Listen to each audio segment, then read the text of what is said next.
Sionistas são contra a existência de uma Palestina livre? Que na verdade são os sionistas? Quem atingiu o hospital em Gaza? O hospital foi mesmo atingido? Morreram 500 pessoas? E os crimes de guerra de Israel? As pessoas que gritam Palestina livre apoiam o Hamas? Mas o que significa Palestina livre? Essa é uma das que eu gosto bastante.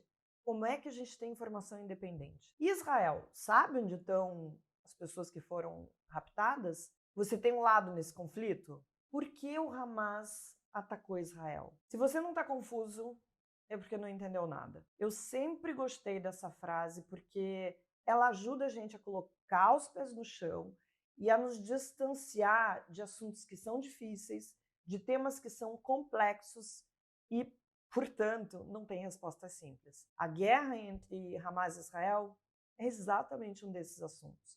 E nessas últimas semanas, acho que todos nós, né, recebemos uma enxurrada de informações. Mas ter informação nem sempre tá bem informado, porque depende muito o que a gente faz com essa informação. Eu, por exemplo, tenho muitas dúvidas sobre esse conflito. Muitas dúvidas mesmo. Muitas que vão contra o senso comum que se espalha na internet. Eu até acho que entendi algumas coisas, mas eu ainda estou bastante confusa sobre muitas coisas que aconteceram nas últimas semanas e principalmente nos reflexos que toda essa violência contra israelenses e palestinos vai ter no futuro. Mas eu fiquei impressionada com as certezas que eu li nas caixas de comentários dos últimos vídeos. E eu nem estou falando das agressões, que foram muitas sim. Isso não me surpreende. O que sempre me surpreende é a incapacidade das pessoas de dialogar sem agredir. Então eu separei alguns comentários, algumas perguntas de gente que também, assim como eu, quer entender mesmo o que está acontecendo de verdade. E separei outros de pessoas que não foram nem um pouco gentis e muitas vezes confundem informação com opinião e vice-versa. E aqui vai um spoiler para vocês. Eu não tenho resposta para tudo. Talvez vocês possam me ajudar. Vinheta, Bruno!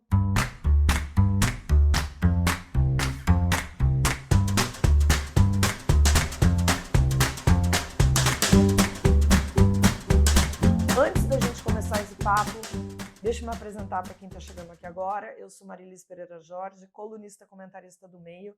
Se você gostar desse vídeo, por favor, deixe o seu like, se inscreve no canal e agora vamos embora para esse papo. Uma das coisas que eu li muito nos comentários foi: as pessoas que gritam Palestina livre não apoiam o Hamas. É verdade, não necessariamente, mas muitas mesmo, conseguem se contorcer para justificar o massacre em Israel no dia 7 de outubro e não conseguem perceber, gente, que esse apoio à Palestina livre neste momento, sob o Hamas, é apoio à barbárie. Palestina livre é uma coisa, seria o reconhecimento de todas as nações, claro, de um Estado palestino efetivamente soberano, com fronteiras preservadas e capaz de assegurar direitos fundamentais e condições adequadas de vida a seu próprio povo. Palestina livre sob o Hamas é uma coisa muito diferente. Seria uma ditadura teocrática, miliciana, sem nada do que uma nação independente e desenvolvida precisa para que os seus habitantes tenham a mínima dignidade. Mais grave, pelo menos para mim, é um lugar terrível para as mulheres. Desde que o Hamas assumiu a faixa de Gaza, os direitos civis femininos, entraram em declínio. E a vida é recheada de violências física, sexual, psicológica, econômica. A restrição para tudo, para trabalhar, estudar, restrição de liberdade de expressão, de circulação.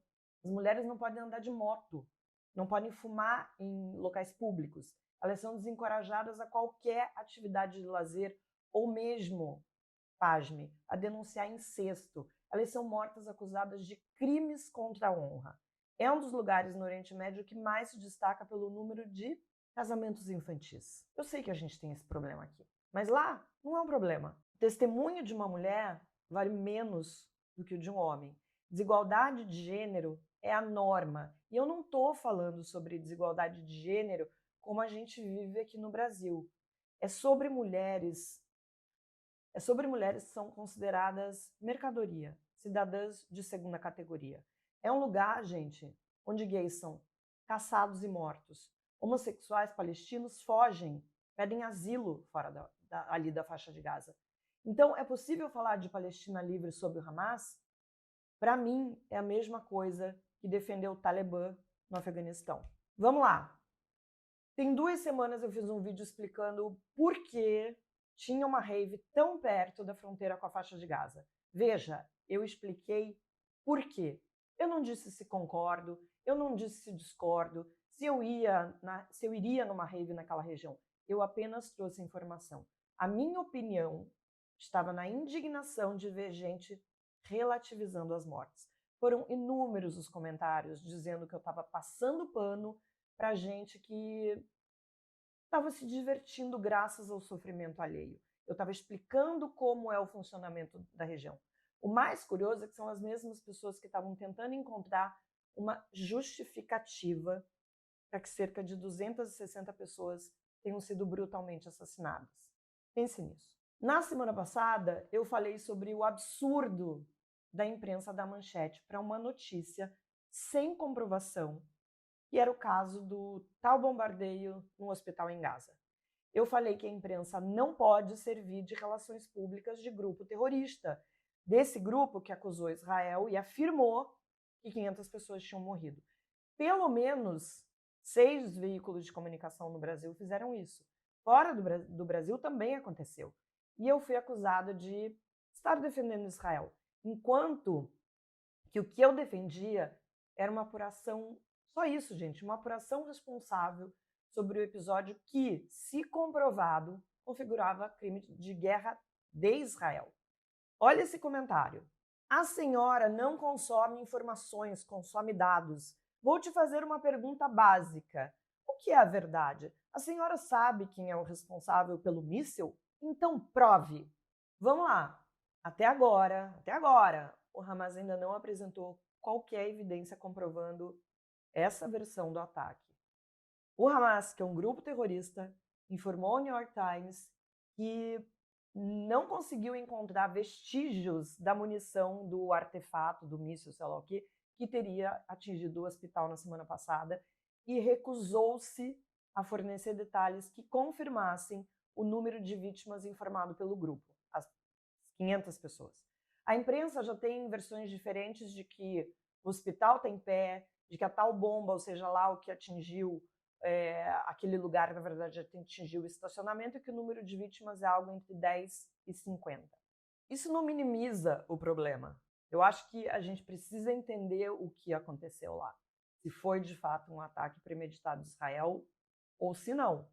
Porque isso muda muitas questões da história. O New York Times foi um dos únicos jornais a reconhecer o erro, pedir desculpas aos leitores e depois de uma investigação maior, o jornal disse que não era possível comprovar as acusações feitas pelo Hamas de que o hospital havia sido bombardeado e nem o número de vítimas. Vamos lá que eu quero trazer mais perguntas. Como ter informação independente? Essa é uma dúvida muito frequente. A gente viveu isso na pandemia. A primeira coisa é escolher sempre veículos que são reconhecidos, que têm jornalista com nome, sobrenome, rosto, que se responsabilizem pelas informações, como eu faço aqui. Eu me responsabilizo pelo fato. Cruzar as informações. A Folha está dando a mesma notícia que o Globo, que a CNN, que o Meio. No caso do hospital, gente, nem isso foi suficiente. Então vamos lá, qual que é o segundo fato? Checar as fontes. De onde vem aquela informação? No caso do hospital, o que me chamou a atenção foi que a única fonte de todos esses veículos era o próprio Hamas, por meio do Ministério da Saúde de Gaza, que é controlado por quem? Pelo Hamas. Da mesma forma que se a informação tivesse vindo apenas do governo de Israel, era preciso uma apuração maior dos veículos de comunicação. O jornalismo não pode aceitar uma informação e tomá-la como verdade, ainda mais numa situação dessa de guerra. Vamos para outra pergunta. Vocês do meio são sionistas? O tom da pergunta é assim de indignação. Gente, primeiro, o meio tem cerca de 30 profissionais e todos têm independência de opinião. Então, eu não posso responder por mais ninguém além de mim mesma. Segundo, você sabe o que é ser sionista? Tudo bem, vamos lá. O sionismo é um movimento político que defende o direito à autodeterminação do povo judeu e a existência de um Estado Nacional Judaico independente e soberano no território onde historicamente existiu o Reino de Israel. Sim, eu sou a favor disso, assim como sou a favor da criação de um outro Estado, de um Estado palestino, com as mesmas características para o povo palestino. Outra pergunta, e todos os crimes de guerra de Israel? Essa é uma ótima pergunta, apesar dela ter sido feita com um tom de provocação, só para me confrontar como se eu fosse a favor dos ataques de Israel a Gaza. E não, eu não sou a favor desses ataques. Olha que interessante. A ONU estabeleceu regras para proteger as pessoas que estão numa guerra. E essas guerras fazem parte de uma coisa chamada Convenção de Genebra. Então, uma série de protocolos foram criados lá no começo do século XIX e foram sendo atualizados ao longo do século passado. As principais atualizações ocorreram depois da Segunda Guerra Mundial, onde a gente sabe que aconteceu atrocidades. Israel é signatário da Convenção de Genebra, ou seja, o país tem que obedecer essas regras, caso contrário, pode ser julgado pelo Tribunal Penal Internacional, que é o TPI. O mesmo, gente, não acontece com o Hamas, que é um grupo terrorista e não uma nação independente e reconhecida por outros países. Então, por exemplo, Israel pode ser cobrada pelos bombardeios, pela proibição da entrada de ajuda humanitária. Isso tudo vai ter que responder. O Hamas jamais terá que responder pelo que fez, mesmo que a Convenção de Genebra proíba assassinatos, mutilações, torturas, tratamentos cruéis, humilhantes e degradantes, tomada de reféns e julgamentos parciais. Tem uma sequência de comentários de uma pessoa chamada Lola Guerra. Olha que fofa, vou ler o comentário aqui. Você começa o vídeo falando sobre perseguir a checagem do jornalismo e comete todas as generalizações possíveis. Se você não tem profundidade sobre esse tema, não opine. Não opine. Querida Lola, eu não sei de que generalização você está falando, porque eu apontei pelo menos meia dúzia de veículos, nomeei todos, trouxe dados que foram comprovados nos dias seguintes. Então, se você não sabe o que é generalização e não sabe como se faz jornalismo, você ainda tem todo o direito de opinar, porque eu sou totalmente a favor da liberdade de expressão. Mas saiba que você está falando besteira. Ainda a Lola. Os reféns são para trocar por prisioneiros políticos palestinos. Isso foi divulgado desde o início da Operação Maralize. Lola tem todas as respostas sobre a guerra, talvez por isso o sobrenome seja Guerra, ou ao contrário, sei lá. Cadê os veículos de comunicação que estão perdendo os comentários da Lola, que sabe tudo e tem todas as respostas? Bem, uma pergunta que todos os analistas têm se feito e que só a Lola e os comentaristas da internet têm resposta é a seguinte: por que o Hamas atacou Israel? Para Lola, é para trocar os reféns por prisioneiros palestinos políticos. Eu não sei se a Lola sabe, mas Israel já chegou a trocar mais de 1.000 prisioneiros por um único soldado israelense que foi refém do Hamas durante 5 anos. Hoje em dia, ainda há reféns que estão sob o poder de Hamas há vários anos. Então, Hamas poderia estar negociando já com esses reféns que já tinha antes de cometer aquele massacre que matou 1.400 pessoas num único dia, Lola. Para o comentarista da internet, é a resposta óbvia de anos de repressão do Estado terrorista de Israel. Isso são os comentaristas da internet. Agora, para os especialistas em relações públicas, a resposta é um pouco diferente, não bem diferente, mas um pouco mais complexa. Para essa gente que estuda o tema com afinco, né, o Hamas se impôs como um protagonista da narrativa palestina, levou o conflito para um outro patamar, deixou a autoridade palestina cair no ostracismo, além de tirar proveito de uma crise doméstica em Israel, que vive uma divisão justamente por conta do governo de extrema-direita, que é comandado por Netanyahu. Esse ataque teria deixado o governo israelense e seus serviços de inteligência de joelhos, completamente desorientados. Vários analistas concordam que a principal motivação do Hamas e do Irã, que financia o Hamas, foi desestabilizar aqueles possíveis acordos de paz com países árabes, que eram uma clara ameaça para que Hamas e Irã ficassem isolados. Dá um motivo para que esses acordos que ameaçavam isolá-los fosse por água. A ideia era envergonhar os líderes árabes que já fizeram a paz com Israel ou que poderiam vir a fazê-lo.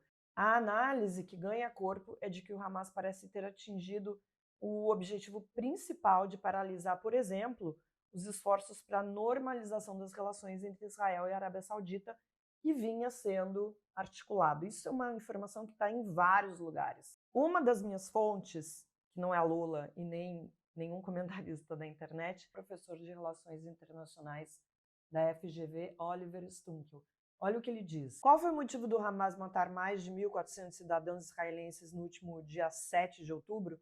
Tudo indica que o grupo terrorista buscou provocar, em primeiro lugar, uma sangrenta invasão israelense por terra em Gaza. A ideia era que a campanha militar produzisse elevado número de vítimas, sobretudo entre civis palestinos, inflamando assim as relações entre Israel e o mundo árabe.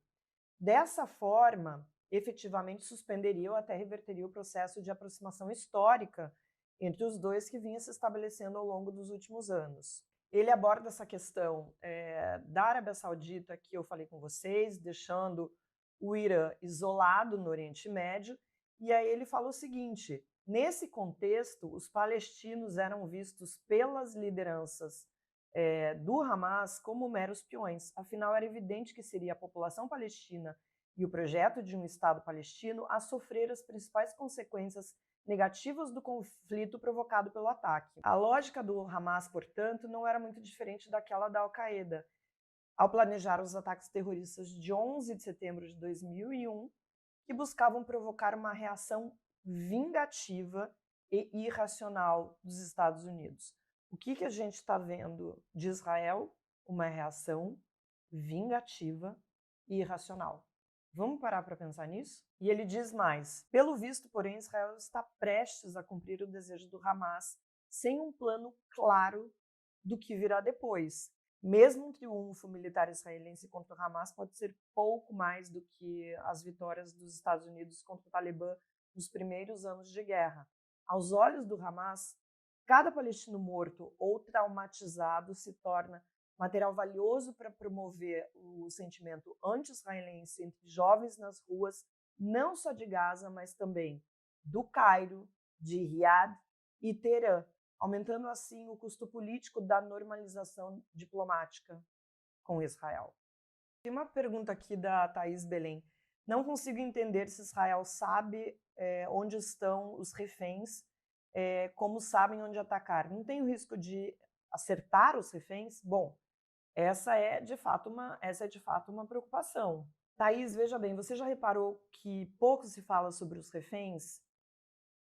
Eu considero mais uma goleada do Hamas. Você não vê ninguém falando sobre crime de guerra, que claro seria um crime de guerra se o Hamas não fosse uma organização terrorista e pudesse responder pelos seus atos. Mas as pessoas parecem que terem esquecido disso. Não há muita notícia sobre o paradeiro dos reféns, apenas aquela que veio de uma refém que foi libertada essa semana, que disse que ela e outras dezenas foram levados para Tunis, exatamente uma das apostas dos especialistas no conflito. Em outras circunstâncias, eu diria para você que o Serviço de Inteligência de Israel certamente saberia, mas eu acho que é muito difícil acreditar nisso depois que esse mesmo serviço não conseguiu prever os ataques de 7 de outubro. O Adriano Enes, mas você também parece ter um lado nesse conflito. Adriano, o meu lado é da paz. Eu sou a favor da criação de 2 estados, onde israelenses e palestinos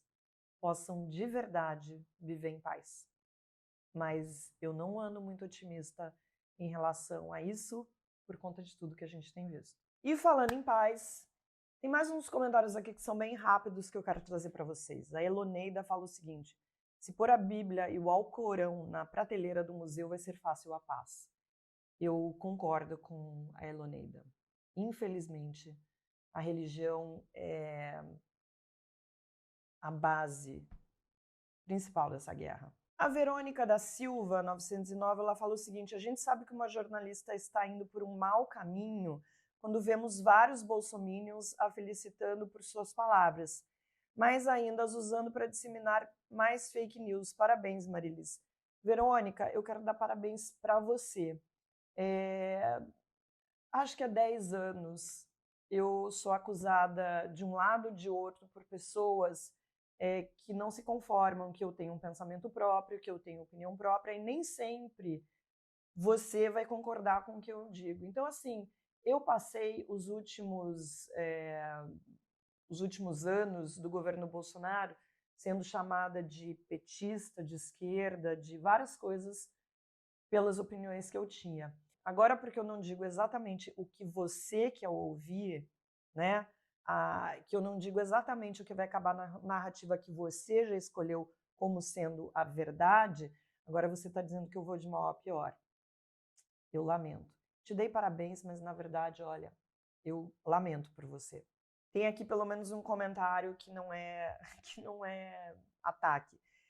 Contabilidade carioca. Não adianta, pelos comentários, quem tem um lado não muda de opinião. Nem sendo fatos. Continue insistindo, por favor. Parabéns pelo canal. Ô, Contabilidade Carioca, sabe o que é engraçado? As pessoas acham que tem que concordar comigo o tempo todo para poderem dialogar. Eu sempre uso esse exemplo. Meu marido não concorda em tudo comigo. Pessoas da minha família, meus amigos, e mesmo assim a gente continua conversando, continua dialogando, porque é disso também feito a democracia. O Pedroca, lamentável e decepcionante a Marilis. O mais incrível é que, apesar de todo o esforço dela, um monte de cegos não enxergam as contradições e hipocrisia. Sabe o que é mais engraçado? O Pedroca sempre me elogiou, milhões de elogios nesses anos todos aqui que eu estou na internet, que eu estou nas redes sociais. Agora, porque eu disse algo com o qual ele não concorda, é isso, decepcionante.